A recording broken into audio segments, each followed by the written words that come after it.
Good morning, everyone. It is Thursday, January 21st, coming at you F-150 Studios from beautiful Starbucks, California.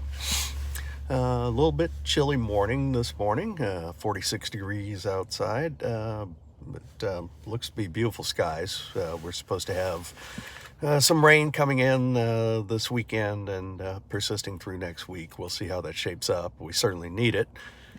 Here in California, of course, we are in pretty much omnipresent wildfire dangers, and PG&E have announced public safety shutdowns for the winter. There's, in all the discussion of global warming and, this, that, and the other, one thing that gets left out, and because we're supposed to be all science, you're kind of surprised that it doesn't get mentioned terribly often. But Mother Nature designed California to burn every year. And poor forest management has more to do with our wildfire disasters than, some theoretical increase in the Earth's temperature of a fraction of a degree in 20 years or whatever. But really, the reproductive system of much of the plant life in California depends on fire. So California is actually designed by nature to burn every year. But the real thing I wanted to talk about was the political corruption that has come back without any hesitation at all. Once 46 asterisk was sworn in yesterday, one of his first official acts was to tell the Justice Department to reinstate a program instituted during the Obama-era slush fund payments, basically, where DOJ can shake down private entities for settlements and have them agree to pay that to an outside organization rather than to the government or, God forbid, to the actual victims of whatever it is that the businesses are paying shakedown money to make go away.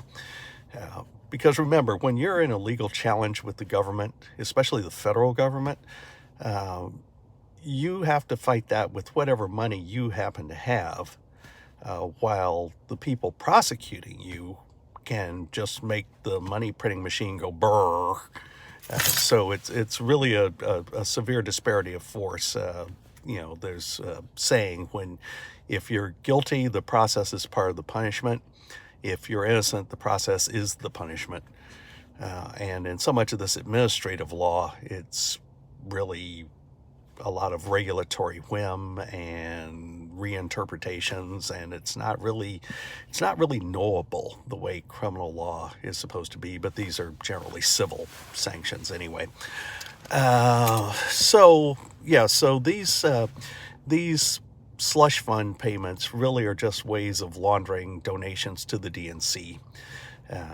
And you can expect to see more shakedowns of private businesses and such in order to fund these settlements under 46 asterisk, the President for All Americans, which he then immediately went full Obama arrogant with the bitter clinger type language, and basically denouncing everyone who disagreed with him as racists.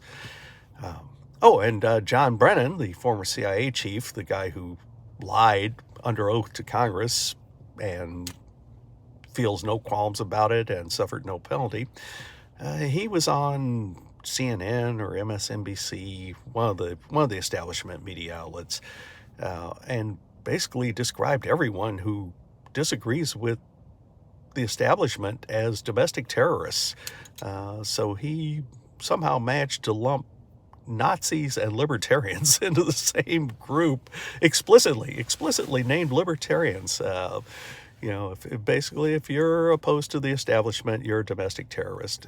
So much for things like freedom of speech, right to keep and bear arms, right to be secure against, say, unlawful surveillance of the type that Mr. Brennan's engaged in the past. Yeah, that's all out the window. Anyway, it's going to be an interesting, few years here. So fasten your seatbelts and stand by for anything. Take care.